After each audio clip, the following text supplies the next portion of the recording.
Minha pesquisa teve como tema principal a política entre os índios Caingangue, mais especificamente entre os Caingangue da terra indígena Rio da Várzea, conhecida pelos Caingangue como Pencar, que se encontra no noroeste do Rio Grande do Sul, na região do médio Rio Uruguai. Bom, o tema principal foi política justamente porque a partir do momento em que eu ia acompanhando, fazendo uma revisão bibliográfica sobre os Caingangue, eu percebi que tinha uma ênfase de uma entrada masculinizante na literatura e que apenas assim, a atuação dos caciques e o regime de leis internas, assim, os homens eram enfocados. Quando eu fui para campo, primeira vez, eu tinha a ideia de pesquisar música, mas ali o meu encontro com as mulheres, com o domínio doméstico e o encontro também com os homens no domínio público fez com que eu focasse essa dimensão política, que ultrapassa justamente essa dimensão masculinizante, essa atuação dos homens, dos caciques. É uma pesquisa sobre política, mas que é sobre parentesco também, e é sobre história também, porque eu falo justamente sobre diferenciações internas de sujeitos, justamente evitando um olhar sociocêntrico e colocando luz assim sobre essas diferenciações de alguns sujeitos indígenas que se diferenciam, e para isso o parentesco, o domínio do parentesco, o domínio doméstico se fez assim central. Se fez não, é central, e eu procurei colocar devida ênfase nesse domínio.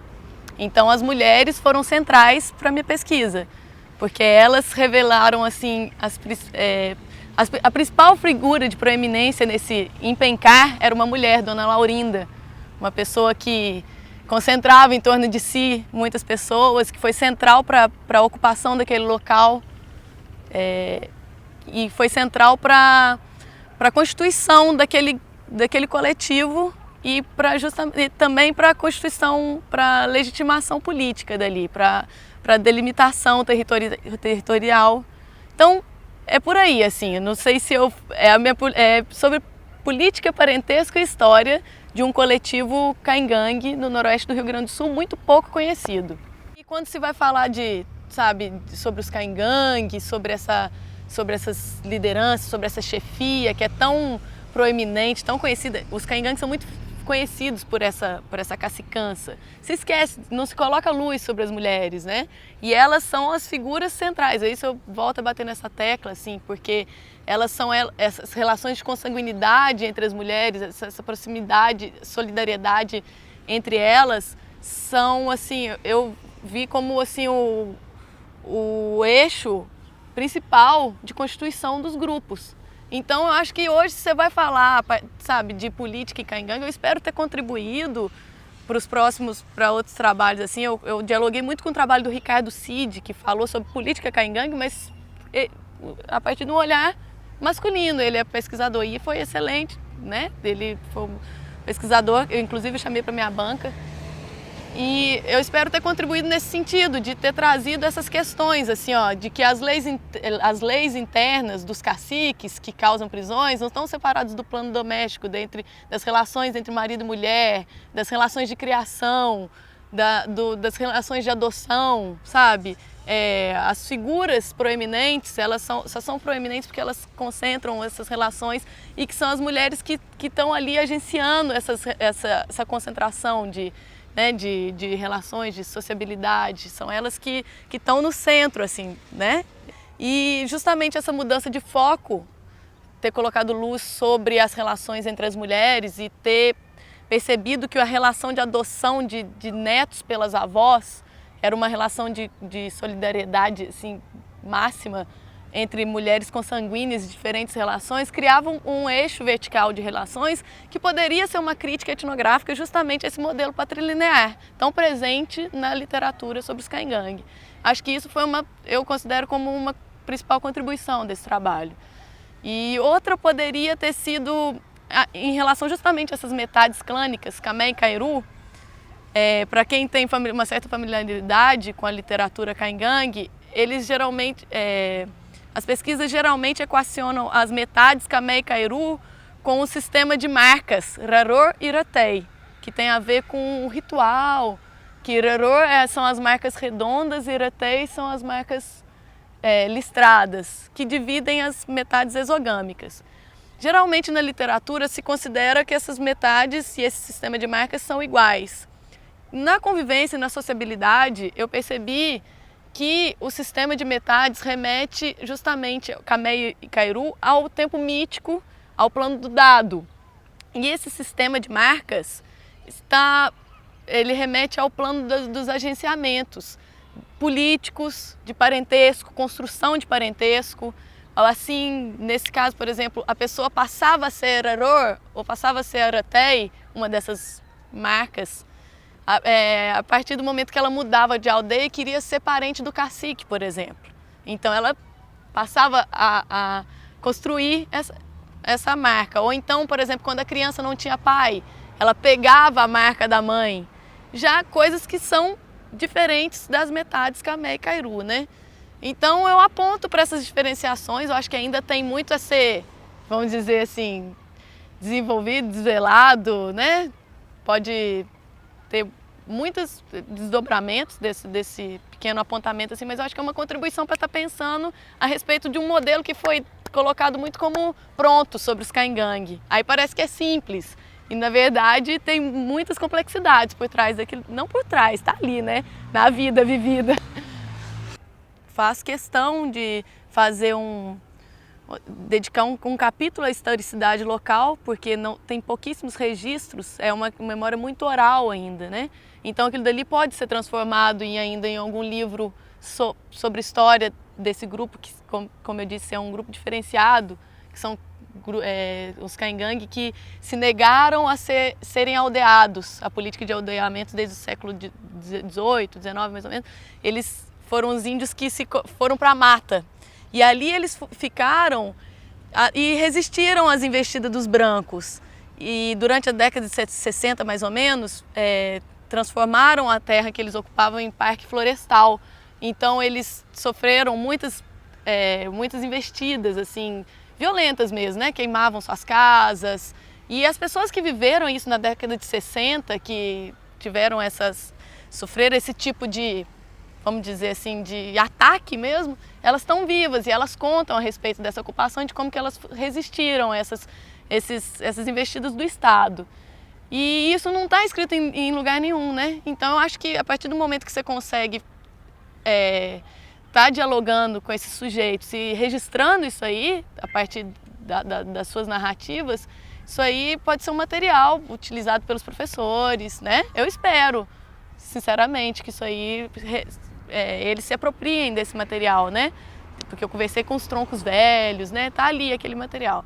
O segundo, eu também fiz questão de registrar aspectos assim desde a agricultura, da educação, da saúde, da territorialidade. Eu fiz questão de dedicar um capítulo sobre aquele local específico também por essa falta de pesquisas feitas lá. Então eu espero que também, por exemplo, se for um pesquisador lá hoje, ou mesmo um pesquisador indígena, né, uma pessoa dali de dentro, que possa dialogar com aquilo dali, ou se for fazer algum material didático, acho que tem dados ali que eu fiz não pensando só na pesquisa acadêmica, eu fiz como forma de registro mesmo para eles, né? O cacique guarda livros escritos sobre os caingangue de outras aldeias, e ali é o primeiro, por exemplo, é o primeiro livro que ele tem feito ali, né? Porque já tinha sido feito um relatório de demarcação, assim, e agora foi tinha sido feita uma dissertação de mestrado sobre historicidade, mas que foi um campo muito curto, que a pessoa realmente não ficou ali, e ficou uma semana. Então, várias questões ali que eu acho do cotidiano deles, que estão sendo retratadas, as falas deles, eles gostam de ver que as falas deles estão ali, né? Eles gostam a genealogia, isso aí é um material que eu acho que pode, inclusive, como eu já havia falado, foi um material utilizado pela doutoranda Cíntia Creatine da Rocha, que coordenou um GT dessa ampliação, que é uma região além do rio ali que eles ocupam e que eles reivindicam justamente por ser uma região ocupada ancestralmente por eles e que para eles é muito importante para eles terem área de plantio. Então eu acho que os elementos que estão ali cartográficos, ela utiliza mapas, os elementos narrativos, os elementos genealógicos foram importantes para o argumento dela, para poder comprovar que aquele território é de ocupação tradicional desse grupo. Eu sinto que eu tenho uma responsabilidade muito grande, em primeiro lugar, a respeito desse conhecimento que a gente compartilha, né? Então, eu acho que eu estou buscando ainda, eu não parei, né? Quero continuar minha carreira como pesquisadora e, se possível, conseguir também atuar em outras instâncias fora da academia, primeiro porque eu gosto dos índios, gosto muito deles e acredito na causa indígena, nas questões indígenas. Eu acho que quanto mais você conhece, quanto mais você dialoga, mais você pode fazer alguma diferença, né?